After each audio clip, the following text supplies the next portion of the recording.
Chers amis, bonjour. Le Shema est une des prières les plus importantes, la plus célèbre des prières juives. Elle est la profession de foi du judaïsme, une prière à réciter en se levant, en se couchant, avant de mourir, sur le chemin, dans son foyer et à enseigner à ses enfants. Il demande d'aimer l'Éternel, le Dieu un, Echad, de tout son cœur, de toute son âme, de toute sa force. Le verset du Shema se trouve en Deutéronome 6,4, qui commence par le commandement « Écoute ». La tradition juive a développé le Shema en comprenant des passages de Deutéronome, Nombre, couvrant tous les aspects des 10 commandements. Alors, quelle est la signification du Shema et a-t-elle un sens dans la foi chrétienne? Que dit Jésus à ce sujet? Lisons Marc 12, verset 28. Un scribe demanda à Jésus: « Quel est le premier de tous les commandements ?» Jésus répondit: « Voici le premier. Écoute Israël, le Seigneur notre Dieu, le Seigneur est un. Et tu aimeras le Seigneur ton Dieu de tout ton cœur, de toute ton âme, de toute ta pensée et de toute ta force. Et voici le second. Tu aimeras ton prochain comme toi-même. » Echad et Yachid.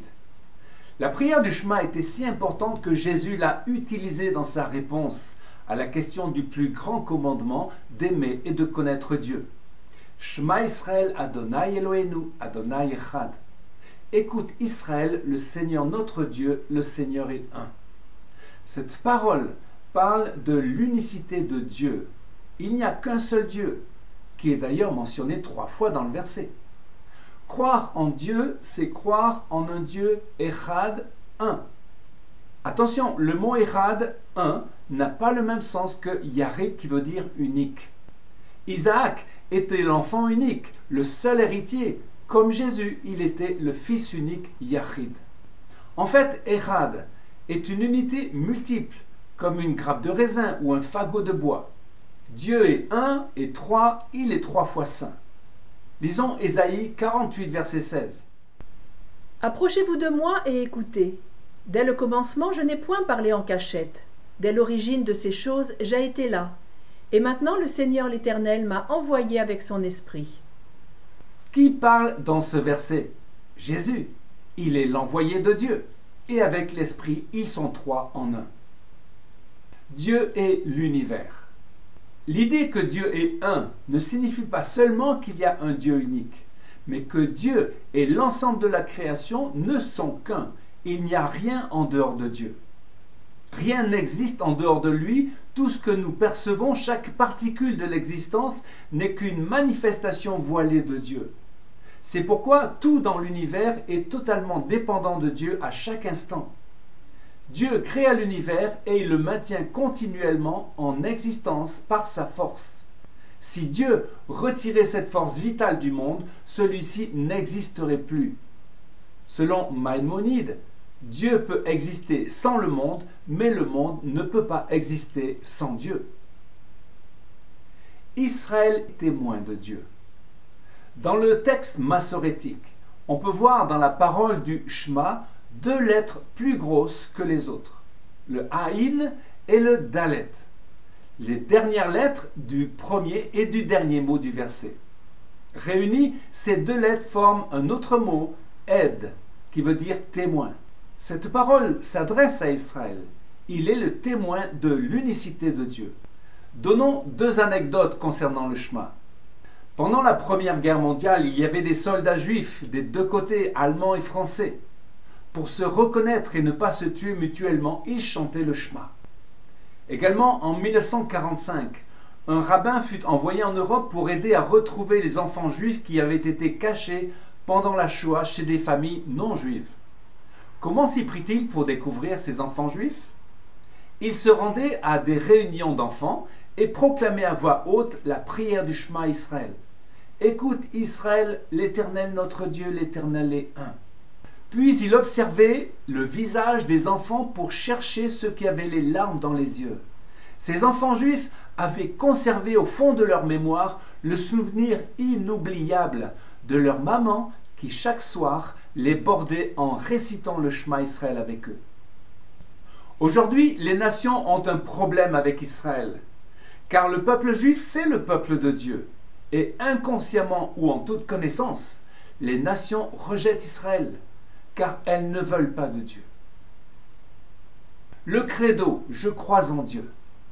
Dans la foi chrétienne, nous avons le credo, qui est la profession de foi universelle, appelée aussi symbole des apôtres.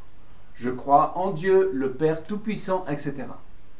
Le credo désigne le texte officiel de la profession de la foi chrétienne, exprimé en latin. Ce credo est issu des conciles de Nicée et de Constantinople. Nous voyons en ce credo la tentative grecque de séparer les trois personnes de Dieu, Père, Fils et Saint-Esprit. Cette manière de dire a le mérite de donner une explication rationnelle du Dieu Ehad. Le dommage est qu'elle n'aborde pas ce sujet si glorieux d'une manière hébraïque. Le credo s'adresse à notre intellect alors que la foi biblique doit parler à notre cœur. Dans le texte hébreu, il y a deux mots que l'on peut traduire par croire. Tout d'abord, bétar, qui veut dire croire, mettre sa confiance en quelqu'un, se sentir en sécurité. Lisons le psaume 26, verset 1. Rends-moi justice, Éternel, car je marche dans l'intégrité, je me confie en l'Éternel, je ne chancelle pas. Sonde-moi, Éternel, éprouve-moi, fais passer au creuset mes reins et mon cœur, car ta grâce est devant mes yeux, et je marche dans ta vérité. Ensuite, il y a le verbe lehahamin, d'où vient amen, qui veut dire croire, être fidèle, soutenir, espérer. Lisons le psaume 119, verset 66. Tu fais du bien à ton serviteur, ô Éternel, selon ta promesse. Enseigne-moi le bon sens et l'intelligence, car je crois à tes commandements. Avant d'avoir été humilié, je m'égarais. Maintenant, j'observe ta parole. Pour un croyant juif, on ne croit pas en Dieu. On marche avec lui, on est fidèle à ses commandements. Noé marchait avec Dieu. Abraham marchait devant sa face. Dieu n'est pas un objet d'analyse et avec Dieu, on a une relation d'amour. Ton serviteur écoute. Dès son plus jeune âge, Samuel, en hébreu Shmuel, a appris à écouter Dieu. Élie, son maître, souverain sacrificateur, représentait un Israël vieux, fatigué. Sa foi avait été compromise, ses fils étaient des hommes pervers. Dieu cherche avec Samuel une nouvelle génération d'hommes qui sait l'écouter et faire de lui ses délices. Shema Israël. Le jeune Samuel dormait dans le temple. L'Éternel appela Samuel et dit « Me voici, Hineni ». La présence de Dieu était auprès de Samuel, qui dormait dans le temple. Il ne connaissait pas encore l'Éternel et la parole ne lui avait pas encore été révélée. Écoutons bien, Samuel dormait dans le temple, mais le temple n'était pas encore en lui. Nous pouvons mettre en parallèle cette parole de Jésus, Apocalypse 3, 20.